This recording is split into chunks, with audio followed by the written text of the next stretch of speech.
మన డయాస్ మీద తెలంగాణ రాష్ట్ర municipal workers and employees JAC chairperson comrade Palade Bhaskar గారు వచ్చినారు. వారు అనేక పోరాటాలలో అనేక డిమాండ్ల సాధనలో కూడా వారు ప్రముఖమైన పాత్ర వహించారు. ఇక్కడ ఉన్న వాళ్ళలో చాలా మందికి కూడా వారు తెలుసు. అనేక యూనియన్లని నడిపించడంలో కూడా వారికి ఎంతో అనుభవం ఉంది. అలాంటి పాలడేగి భాస్కర్ గారు ఈరోజు మన సమస్యలను తెలుసుకుని మనకి మద్దతు తెలియజేస్తూ మాట్లాడడానికి ఇక్కడికి విచ్చేస్తున్నారు. మనందరినీ ఉద్దేశించి మాట్లాడవలసిందిగా భాస్కర్ గారిని కోరుతున్నాను.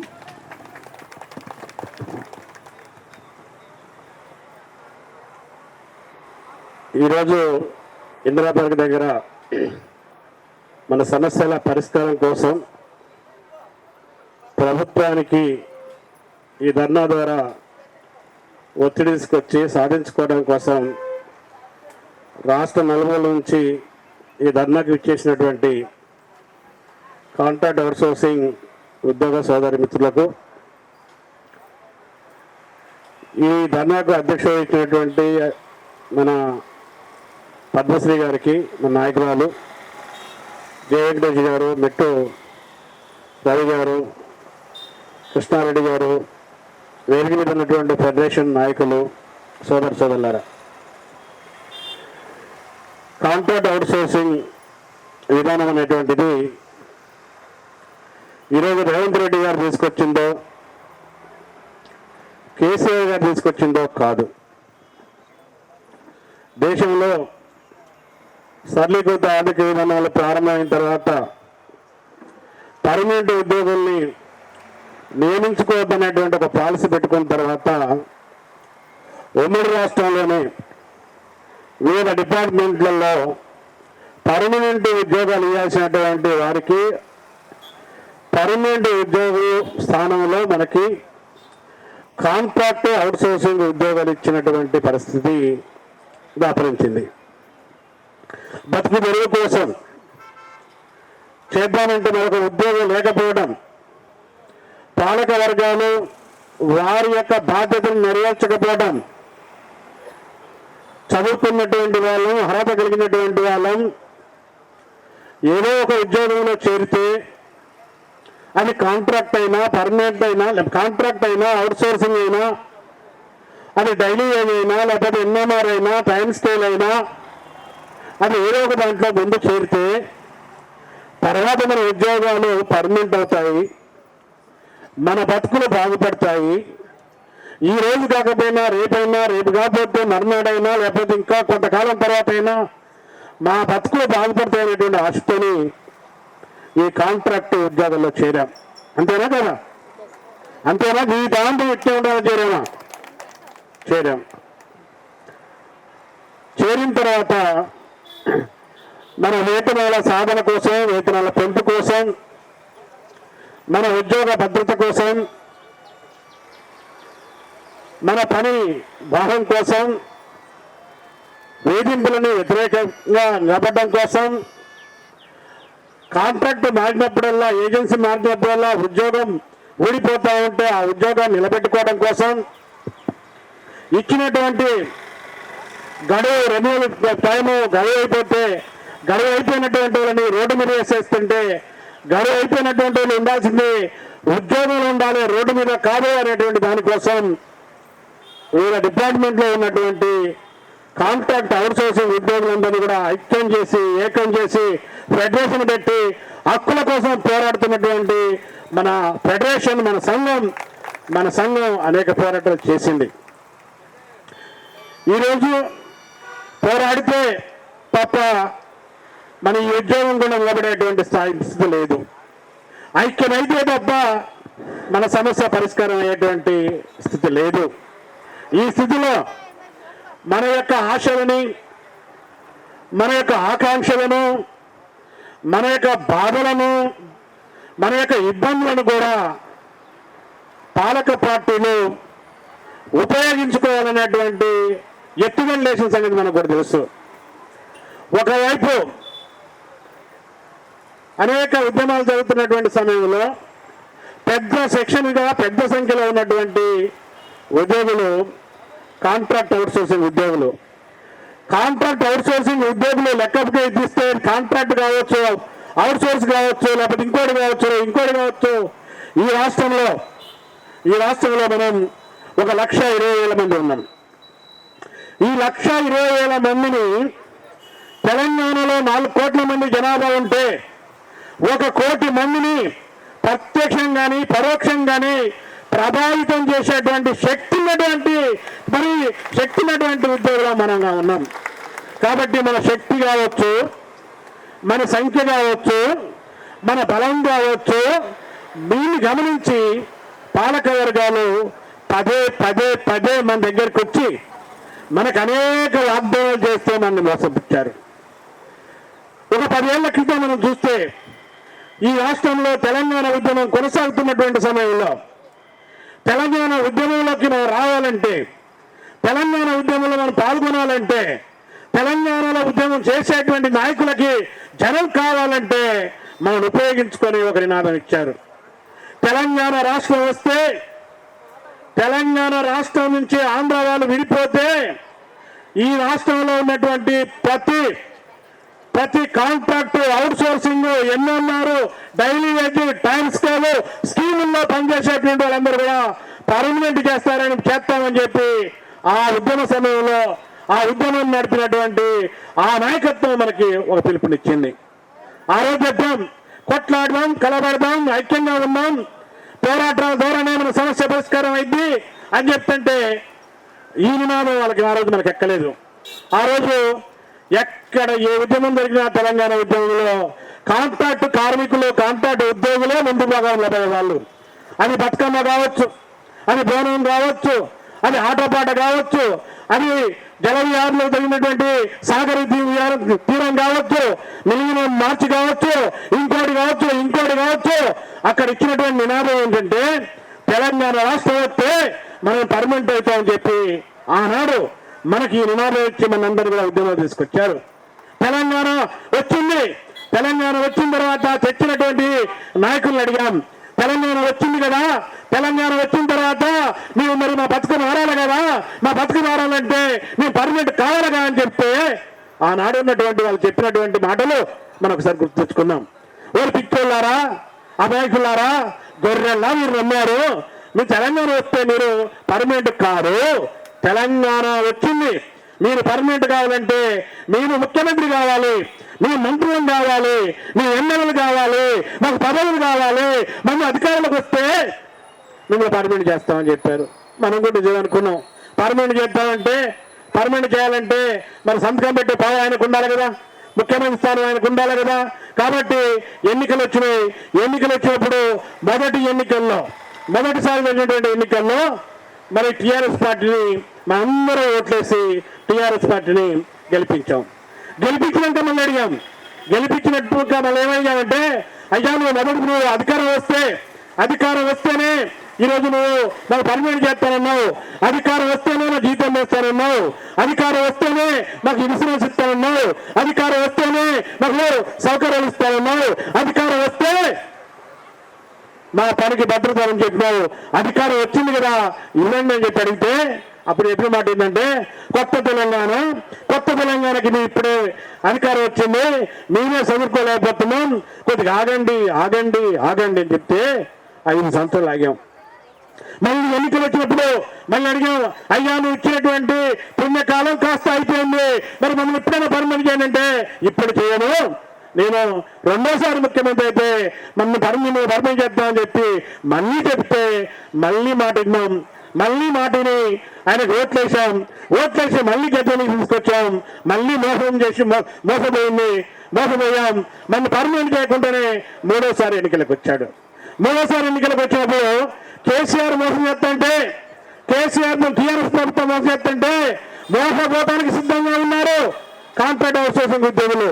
కేసీఆర్ మోసం చేసినటువంటి కాంట్రాక్ట్ అవుట్ సోర్సింగ్ ఉద్యోగుల్ని నేనెందుకు మోసం చేయకూడదు, నేనెందుకు ఉపయోగించకూడదు, నేనెందుకు నమ్మించకూడదు, నేనెందుకు ఇలా మాట చెప్పకూడదు అని చెప్పి కాంగ్రెస్ ప్రభుత్వం భావించి తన ఎన్నికల మేనిఫెస్టోలో చెప్పింది, ఈ దుర్మార్గమైనటువంటి టీఆర్ఎస్ ప్రభుత్వం హయాంలో ఈ కాంట్రాక్ట్ ఉద్యోగులకి అన్యాయం జరిగింది, అవుట్ సోర్సింగ్ ఉద్యోగులకు అన్యాయం జరిగింది, వాళ్ళు పర్మనెంట్ కాలేదు, వాళ్ళ జీతాలు పెరగలేదు.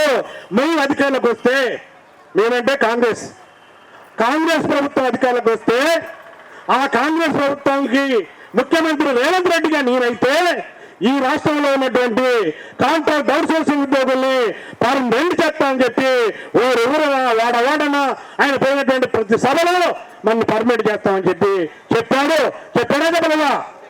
ఆయన ఇచ్చాడా లేదా? ఆయన ఎన్నికల మేనిఫెస్టో ఉందా లేదా? ఉంది. మరి ఎంతకాలం అయింది? ముఖ్యమంత్రిగా నవంబర్ 30వ తారీఖున రాష్ట్ర అసెంబ్లీకి ఎన్నికలు జరిగాయి. డిసెంబర్ 9వ తారీఖున ముఖ్యమంత్రిగా రేవంత్ రెడ్డి గారు ప్రమాణ స్వీకారం చేశాడు. ప్రమాణ స్వీకారం చేసి ఏం చెప్పాడంటే, ముందు నేను 6 గ్యారెంటీలు తీసుకొస్తున్నా, 6 గ్యారెంటీలతో అమలు చేస్తా, 6 గ్యారెంటీలతో పాటు నేను ఇచ్చినటువంటి అన్ని హామీలు అమలు చేస్తా, అన్ని హామీలతో పాటు కాంట్రాక్ట్ అవుట్ సోర్సింగ్ ఉద్యోగులకు ఇచ్చినటువంటి హామీలను కూడా అమలు చేస్తా అని చెప్పి ఆయన ప్రమాణ స్వీకారం చెప్పాడు.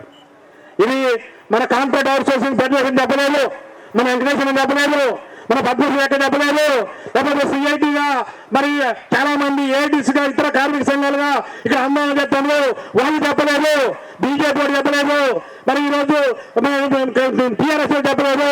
సాక్షాత్ కాంగ్రెస్ ముఖ్యమంత్రిగా ప్రమాణం చేసేటువంటి రేవంత్ రెడ్డి చెప్పిన మాటలు ఇవి. నువ్వు మర్చిపోయినటువంటి మాటల్ని నువ్వు అసెంబ్లీలో కూర్చొని ఈరోజు ఉన్నావు, మేము ఇందిరాబాద్లో కూర్చొని ఇక్కడ ఉన్నాం, మేము ఎండల్లో ఉన్నాం, మేము చెంపలు పడతాను ఇక్కడ ఉన్నాం, మేము ఇక్కడ ఆకలితో ఉన్నాం, నువ్వు అక్కడ కడుపు నింపుకొని ఏసీ గదుల్లో ఏసీ రూముల్లో నువ్వు కూర్చొని ఉన్నావు. నీకు గుర్తెత్తానికి వచ్చాం. ఓ రేవంత్ రెడ్డి గారు, ఓ మంత్రులారా, మా ఓట్లతో గెలిచినటువంటి ఎమ్మెల్యేలారా, ఏసీ రూముల్లో కొలకడం కాదు, మీ అసెంబ్లీ సమావేశాల్లో మీరు చర్చకు పెట్టండి. మీరు పెట్టిన బడ్జెట్ లో కాంట్రాక్ట్ అవుట్ సోర్సింగ్ ఉద్యోగిని పర్మనెంట్ చేస్తే ఎంత బడ్జెట్ కావాలో అంత బడ్జెట్ కేటాయించండి. ముందు బడ్జెట్ సమావేశాల్లో బడ్జెట్ కేటాయించి మా రెగ్యులరైజేషన్ కోసం ఈరోజు చర్యలు తీసుకోవాలని చెప్పి చెప్పడానికి వచ్చాం తప్ప ఇక్కడ ఏదో సరదాకి ధర్నాలు చేయడానికి రాలేదని చెప్పి గుర్తు చేయడానికి వచ్చాం. అంతేకాదు, ఎంతకాలం, 1 నెల, 2 నెలల, 3 నెలల ఈ ప్రభుత్వం అధికారంలోకి వచ్చి 8 నెలలు అయింది అంటే 2-3 నెలలు పడితే సంవత్సరం కడుతుంది. ఈ సంవత్సరం కాలంలో ఎప్పుడైనా నువ్వు పడుకున్నప్పుడు కానీ, ఓడేటప్పుడు కానీ, నువ్వు తిండి తింటప్పుడు కానీ కాంట్రాక్ట్ కార్మికుడిని అంచు కనబడితే, వాడి బాధ వెళ్తే, వాడి కష్టం వెళ్తే, వాడి బతుకు వెళ్తే నువ్వు అన్నం కూడా తినవు. సకాలంలో జీతాలు రావు, పని భారం పెరుగుద్ది, వేధింపులు ఎక్కువని, పని భారం ఎక్కువై, వేధింపులు ఎక్కువై, జీతాలు రాక బయట ఉద్యోగం మనం కూడా ఇప్పుడు ఏమనుకున్నారంటే మనం కూడా ఉద్యోగం అనుకున్నారు, మనకు కూడా 1,00,000 రూపాయలు వస్తాయి అనుకుంటున్నారు, మనకు కూడా 80,000 వస్తాయి అనుకుంటున్నారు. ఎందుకంటే మనం అన్నలైతే ఉద్యోగం పోయేటప్పుడు కొంతమంది పాయింట్ వేసుకొని, టక్ వేసుకొని, బెల్ట్ వేసుకొని, షూ పెట్టుకొని పోవాలి. అక్కలైతేనేమో కొత్త చీర, ఆ చీర కూడా ఇన్స్టాల్మెంట్ కట్టుకోవాలి, వారాల వడ్డీ తెచ్చుకోవాలి, వారం వడ్డీ కట్టుకొని కొత్త చీర కట్టుకోవాలి, లేకపోతే మనం బ్యాగ్ వేసుకోవాలి. మనం కూడా పర్మనెంట్ ఉద్యోగం సమానంగా ఉండాలంటే మనం పార్టీ పడాలి. ఇప్పుడు అలా కథ అయిపోయింది. 1 సంవత్సరం కాదు, 2 సంవత్సరం కాదు. అరే వీళ్ళు ఉద్యోగులు కానీ అసలైన ఉద్యోగులు వీళ్ళకి డబ్బులు ఇచ్చినా లేకపోతే అప్పులు ఇచ్చినా కానీ అవి తీరాలని చెప్పి మనకు అప్పులు కూడా పుడతలేదు. ఈ కాలంలో మనం కొత్త వార్త వింటున్నాం. ఒకప్పుడు రైతుకు పండించినటువంటి పంటకి గిట్టుబాటు ధర లేకపోవడం వల్ల, కల్తీ విత్తనాల వల్ల, రుణ సదుపాయం లేకపోవడం వల్ల రైతులు ఆత్మహత్య చేసుకున్నటువంటి ఘటనలు చూశాం. సిరిసిల్లలో చేనేత కార్మికులు వాళ్ళు చేసినటువంటి వస్త్రాల ఉత్పత్తికి సరైన మార్కెట్ లేక, ప్రభుత్వం సహాయం చేయక సిరిసిల్లలో ఆ సిరిసిల్ల పేరే ఉరిసిల్లగా మారి అక్కడ ఆత్మహత్య చేసుకునేటువంటి సంఘటన చూసినాం. కానీ ఇప్పుడు ఈ పాలక వర్గాల యొక్క మోసం భరించలేక ఇచ్చినటువంటి హామీలు అమలు చేసేటువంటి మరి పాలకులు లేక వాళ్ళు చేసేటువంటి విధానాలు మన కార్మికులు అవుట్ సోర్సింగ్ ఉద్యోగులు కూడా ఈరోజు ఉరేసుకొని చచ్చిపోతున్నారు, మనీ కలిసి చచ్చిపోతున్నారు, ఆత్మహత్యలు చేసుకునేటువంటి ఒక దౌర్భాగ్యమైనటువంటి ఒక స్థితి ఈరోజు ఇక్కడ దాపరించినటువంటి పరిస్థితుంది. అందుకోసమే ఓ పాలకూరు గారా, ఓ ముఖ్యమంత్రి గారు, ఓ ఎమ్మెల్యే గారా, ఆలోచించండి. పదే పదే పదే మోసం చేస్తే మోసపోవడానికి ఇక్కడ మేము సిద్ధంగా లేను. మాకు సహనం ఉంది, మాకు ఓపిక ఉంది. మా సహనం నశిస్తే, మా ఓపిక పోతే ఎలా ఉంటామో మాకే తెలియదు. ఒక పిల్లిని ఒక రూములో బంధించి ఒక గదిలో పెట్టి పిల్లిని కొడితే ఆ పిల్లి కూడా పులిలాగా తిరగబడుతుంది. కొట్టినటువంటి పీక కొరికేసే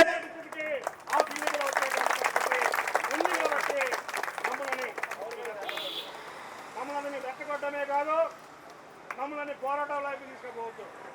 మాకు ఏ రాజకీయాలు లేవు, మా వెనక ఏ రాజకీయ పార్టీలు కూడా లేవు.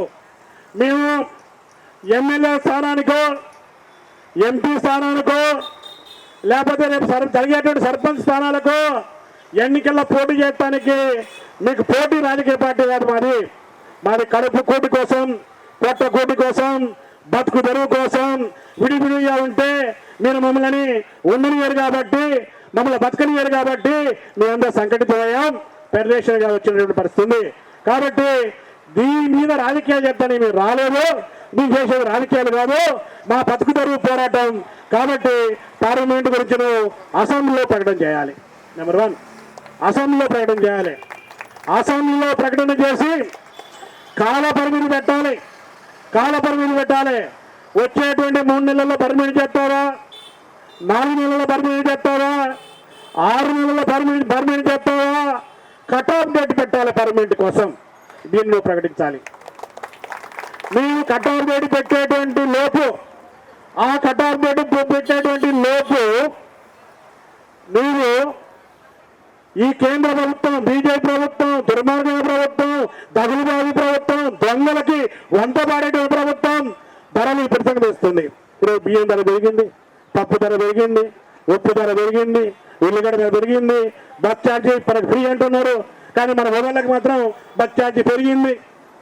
ఆడవాళ్ళకి ఫ్రీ, మగవాళ్ళకి మాత్రం పెరిగింది.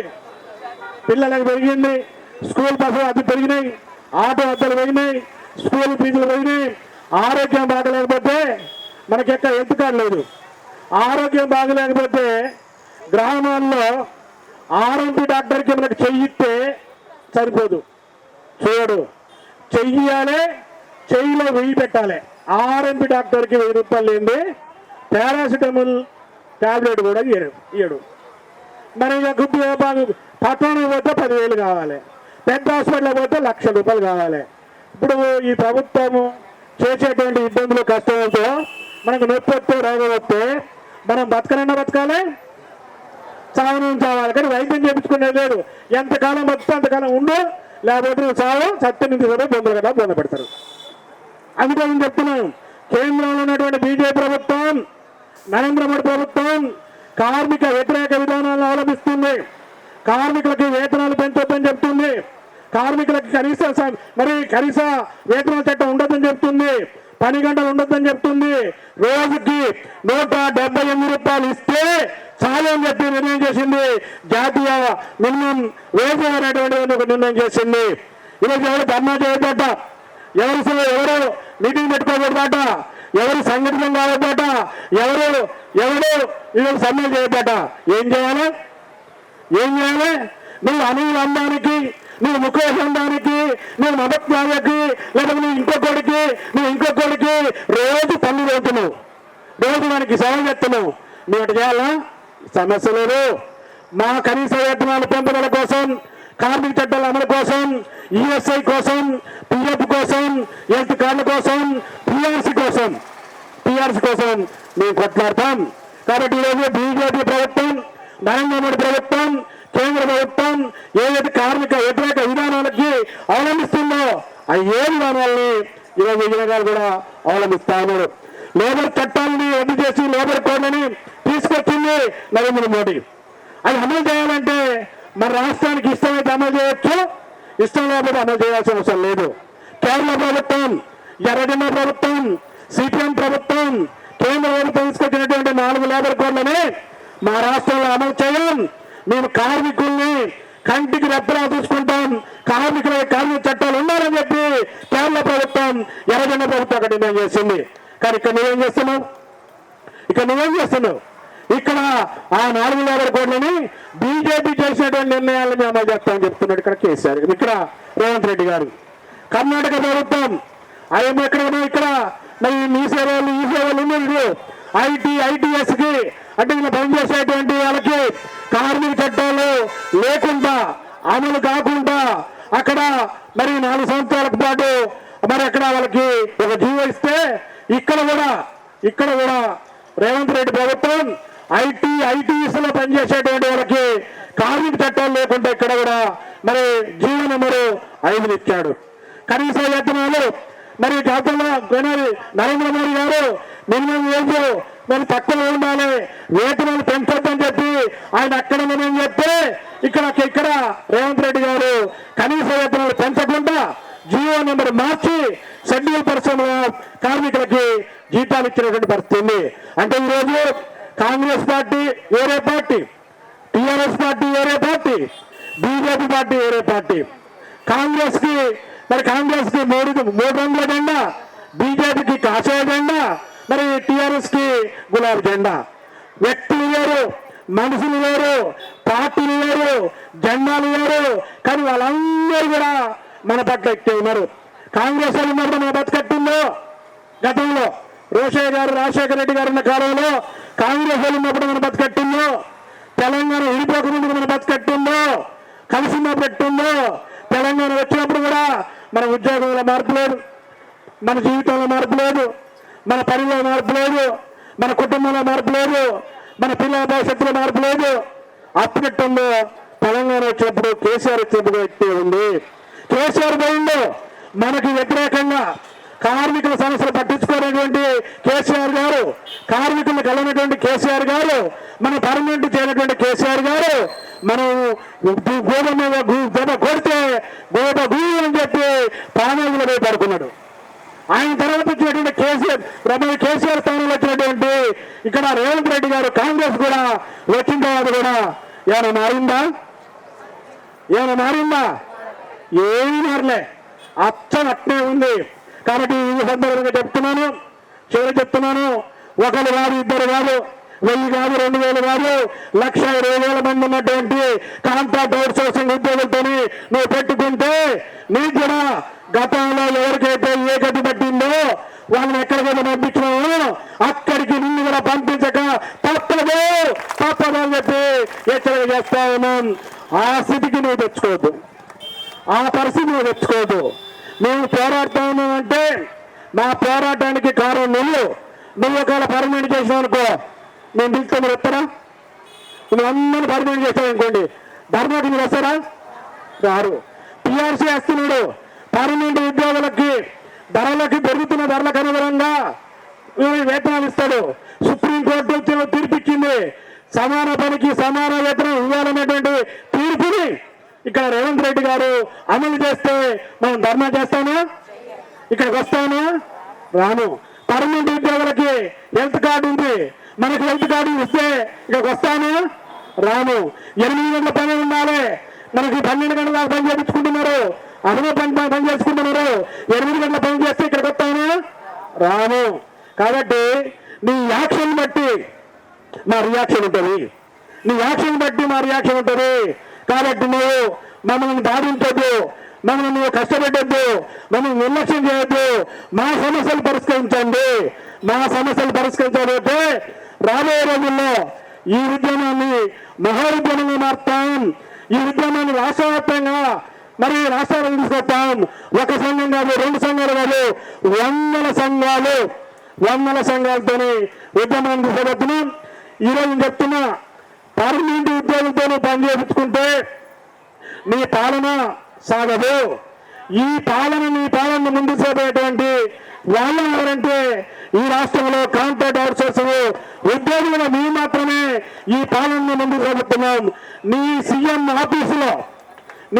ఆఫీసులో, నీ ముఖ్యమంత్రి కార్యాలయంలో, నీ సెక్రటరియట్ లో, నీ కలెక్టరేట్ లో, చివరికి నీ గ్రామ పంచాయతీ ఆఫీసులో కూడా ఈ ప్రజా పాలన సాగుతున్నది కాంట్రాక్ట్ అవుట్సోర్సింగ్ ఉద్యోగులు వెళ్ళమని చెప్పి నువ్వు మర్చిపోవద్దు. నువ్వు తలుచుకుంటే నీ ప్రజాపాలన ఆగిపోద్ది. ఈ కాంగ్రెస్ పార్టీ చట్టాలు వెనక్కి తిప్పుతామని చెప్పి ఈ సందర్భంగా వ్యక్తం చేస్తూ ఈ సమస్య పరిష్కరించాలని చెప్పి ఈ ప్రభుత్వాన్ని డిమాండ్ చేస్తూ ఈ ధర్నాకి వచ్చినటువంటి మీకు, ఈ ధర్నాలో పాల్గొన్నటువంటి వివిధ సంఘాల నాయకులకి మరోసారి తెలంగాణ మున్సిపల్ ఉద్యోగ కార్మిక సంఘాల జేఏసీ పక్షాన మరోసారి అభినందనలు చెప్తూ ధన్యవాదాలు చెప్తూ నేను ముగిస్తా ఉన్నాను.